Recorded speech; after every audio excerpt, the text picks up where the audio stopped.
August gathering of the innovators in healthcare delivery. So, can the digital disruption can be able to bring facilitation of the healthcare delivery in a very big way in the modern era? This is what we are going to talk.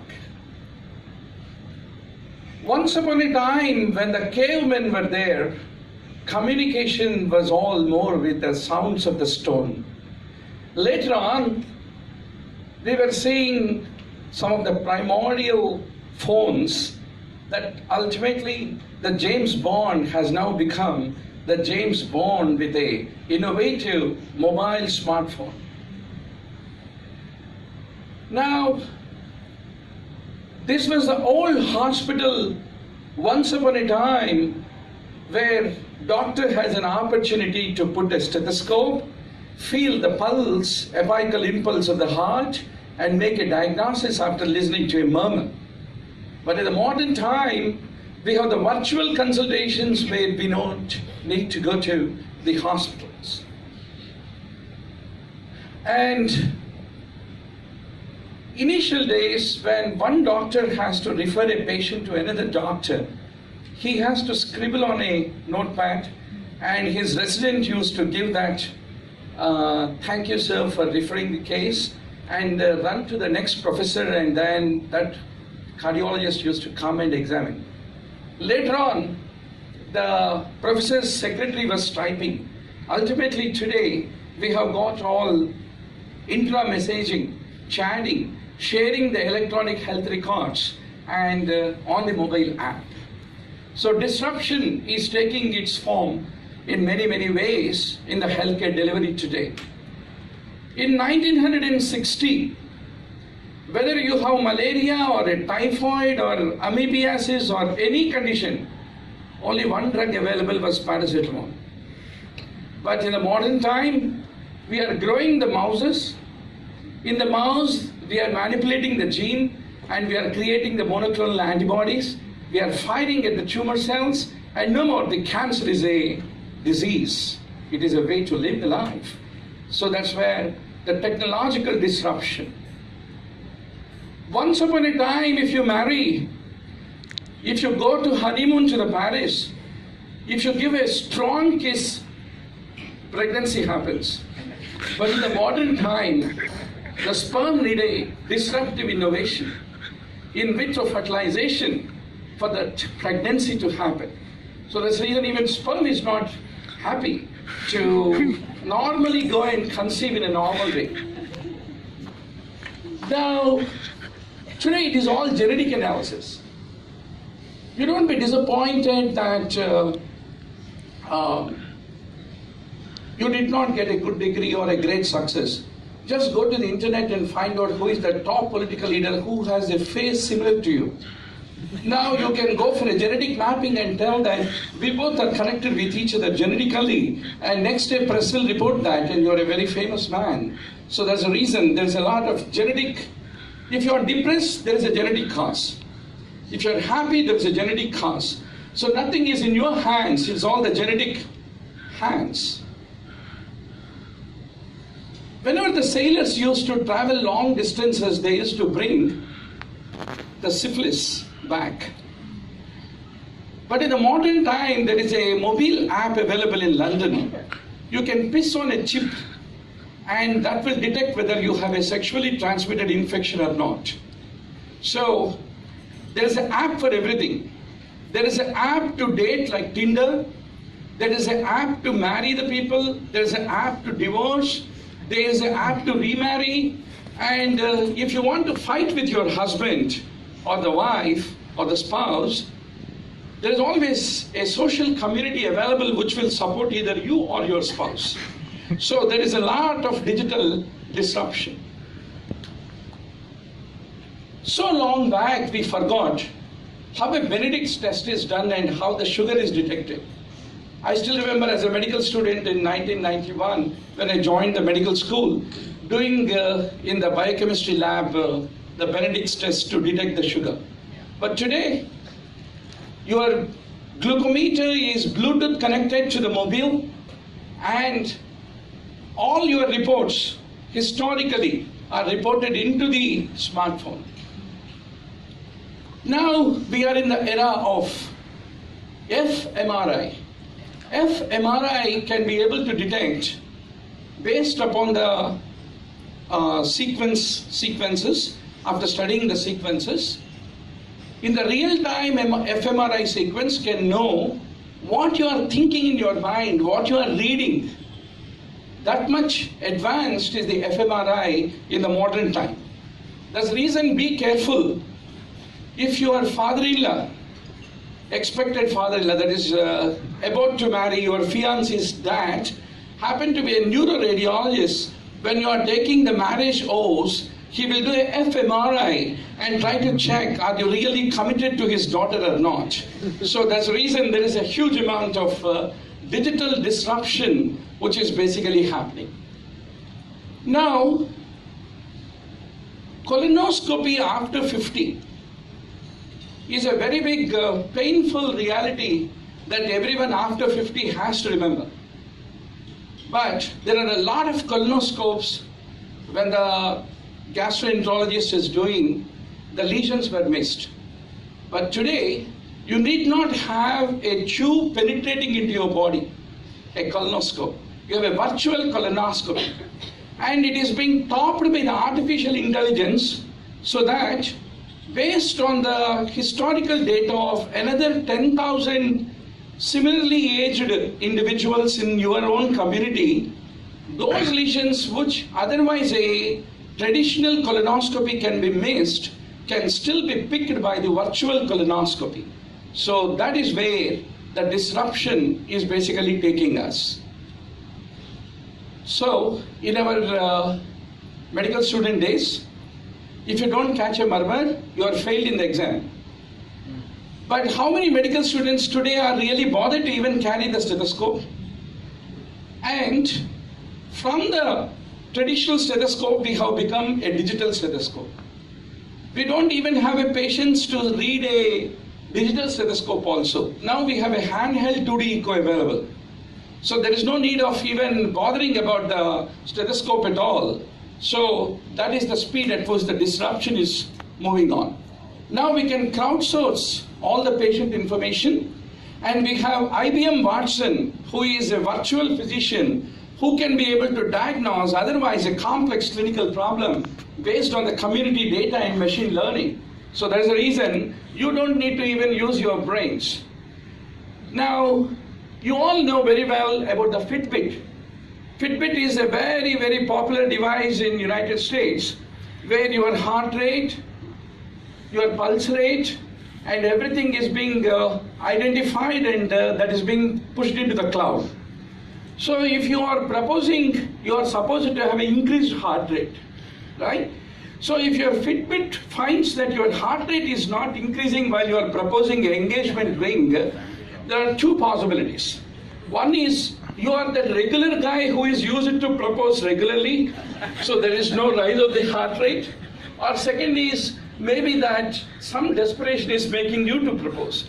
So that's the reason, be very sure whether your Fitbit recordings on the cloud are being checked by the girl to whom you are proposing in the modern era of disruption. Now you can be able to have a Bluetooth connected digital scales, weighing scales, and you can tweet how is your weight to all your friends, and they all can celebrate on that occasion.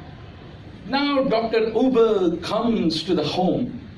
So now a lot of places there is a marketplace aggregation where the healthcare professionals also, like the drivers, are made to become aggregated on a mobile app, and the Dr. Uber can come to your home, as all of you know. In India, from a small rural and suburban areas, the diagnostic samples are all picked up, and they're all being transported to one central lab in Mumbai, and Thyrocare revolutionized the way the lab samples are being picked up and evaluated in a factory setting en masse. Now this is one of the biggest disruption. Today we are all so busy. When the baby cries, there are only two reasons why the neonates cry, you know very well. Either they are hungry or whether they have passed a pee. So to change the diaper in the modern time, we don't have time because we are very busy professionals, right?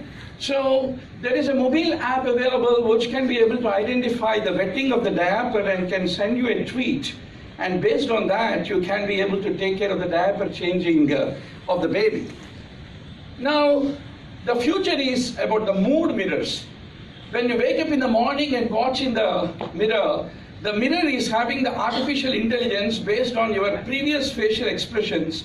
Now it can tell you whether you are in a good mood or a cranky mood. And also a small notification, push notification can go to your spouse that, oh, today you are very hot or very angry or very unmanageable, so that he takes his own first aid and precautions.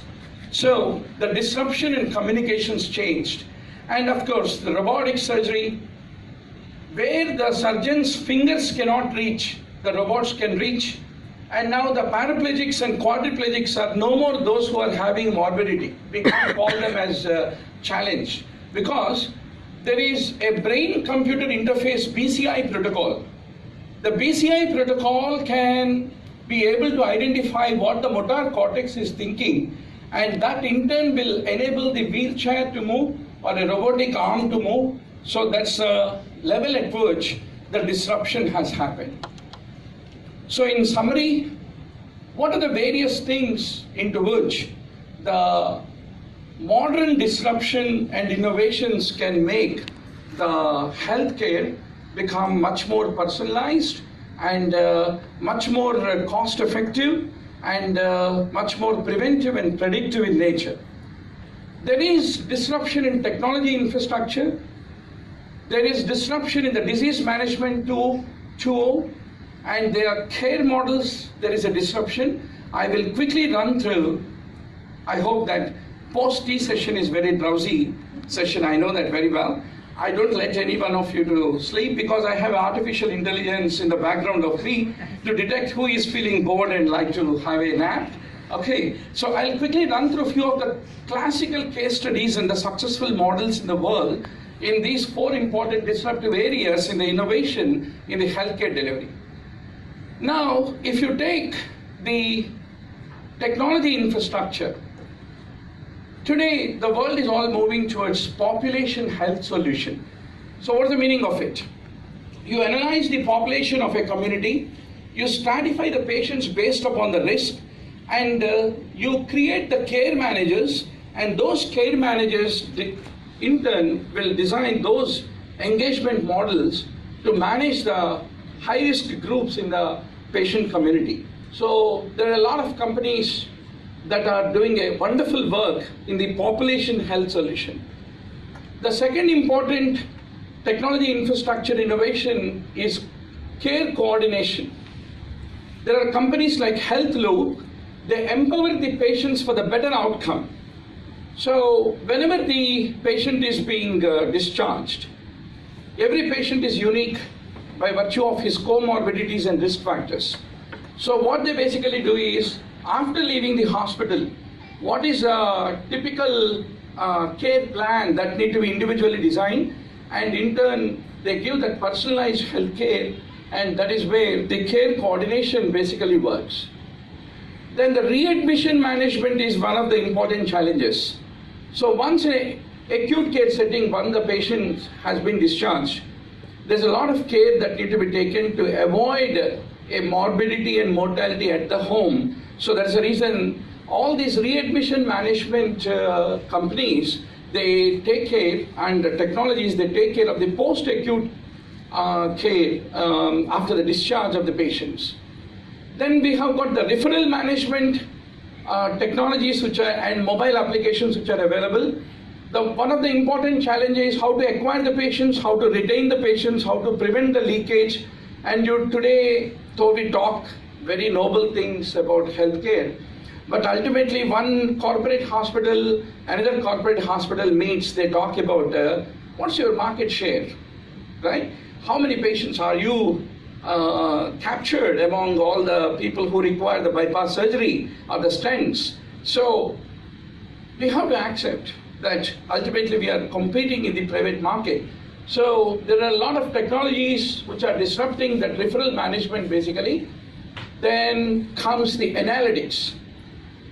So if there is a set of checklist, if that checklist is showing a repeating pattern in the community, then any member of that community, what is going to happen to him in the future is all about the predictive healthcare. So today, analytics are playing a great role, and all the algorithms and non-algorithmic based machine learning protocols are helping in doing a lot of analytics. So that is the first part of disruption when it comes to the infrastructure. Now let us talk about the disease management. What are the typical successful case studies in the disease management disruptive technologies? One is adherence. Suppose you prescribe something, these are the tablets that you need to take for hypertension. You should also see that they stick and comply to your medical advice. So there is a reason pill reminders and everything, all these mobile applications are coming, and they are going to increase the adherence. So med adherence based mobile applications, digital applications are going to revolutionize, increase the outcomes in the quality of the care. Then health is basically an outcome of our lifestyle and our behavior and our reaction towards sickness and illness. So there is a reason now the health optimization wellness digital strategies are actually improving the ultimate outcome of the person's health. So we have the health optimization wellness technologies. Then we have today the lifestyle modifying mobile applications, which will give an opportunity for people to monitor their own health. That is the self-management solutions that manage the stress, that coordinate with the caregivers, and that enable the people to modify their lifestyle. And the best example, which is a consequence of our poor lifestyle, is diabetes. Though it also has a genetic influence, but equally there is an influence of the environment and our sedentary lifestyle. Then the next important part of the modern disruption is about the behavioral health. So there is a happiness score that each of us need to have. It is not the money that we earn, it is not the social success, or it is not just the academic success. Happiness is the state of mind, and ultimately, are we having that happiness at every age is very important. So until 40 we struggle for success in career. From 40 to 60 we try to have a middle age crisis, and after 60 we will have involutional depression. So we are passing through a continuum of unhappiness, which is not good. So that's the reason the emotional well-being management mobile applications are also revolutionizing what should be the definition of happiness. Then finally, we have got a lot of consumer tools which will be able to manage the post-acute care, on-demand healthcare, etc. Now, we speak a lot about telemedicine, but if you look at the West versus East, East is East, West is West, right? So if you take America, this year, annually 4 million teleconsultations are happening.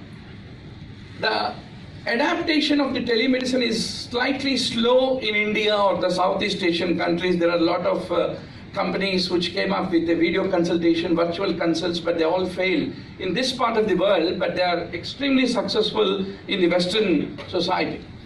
Then we have got a lot of consumer tools.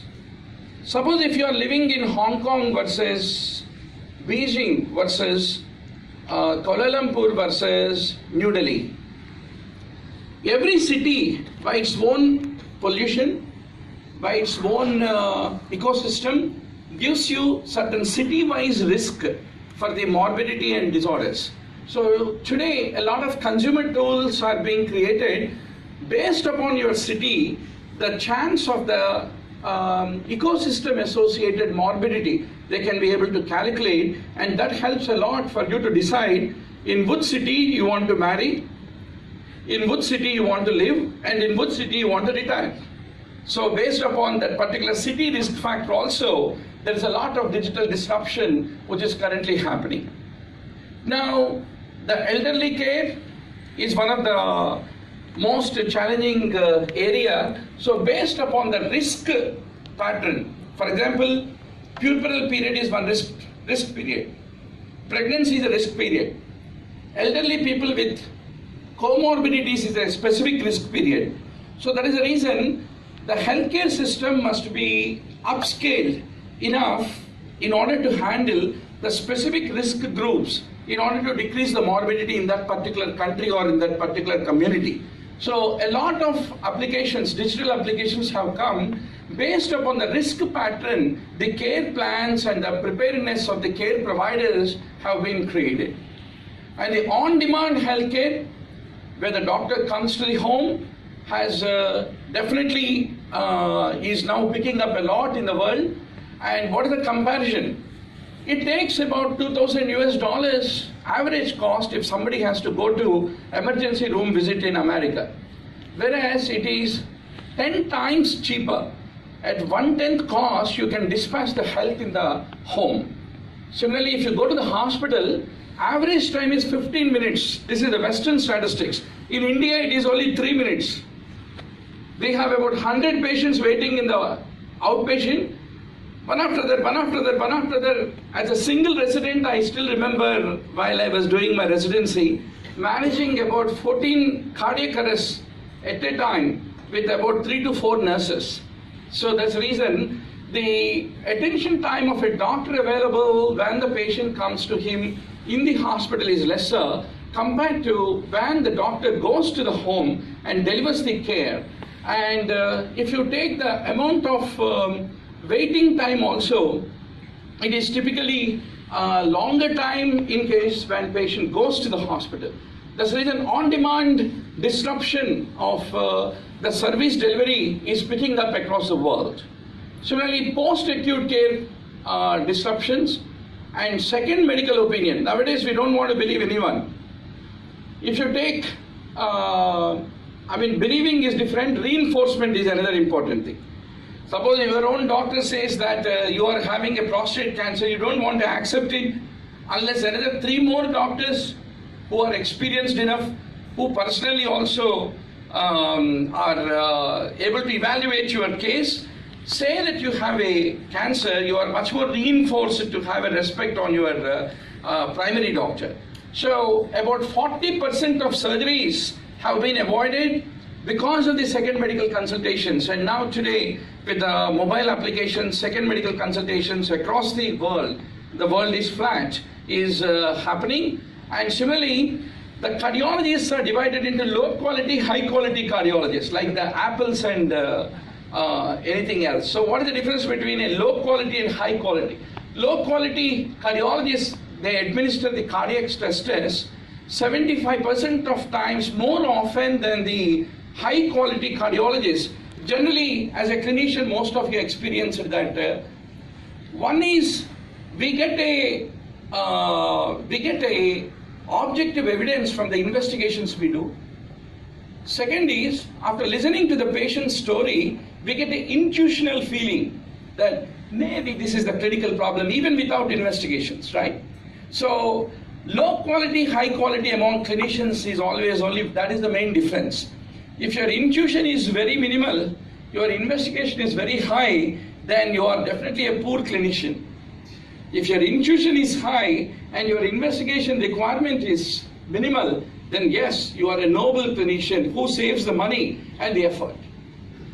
So finally, with all this disruption in healthcare, digital innovations, the final disruption of the life is funeral planning mobile application. So if you want to book where my funeral need to be, today you have the appointment booking app before you die, because you are not very sure whether your son will bury you, with all the respect, though you earned all the money in your life. So that's the reason that the final disruption in the human being's journey. Thank you.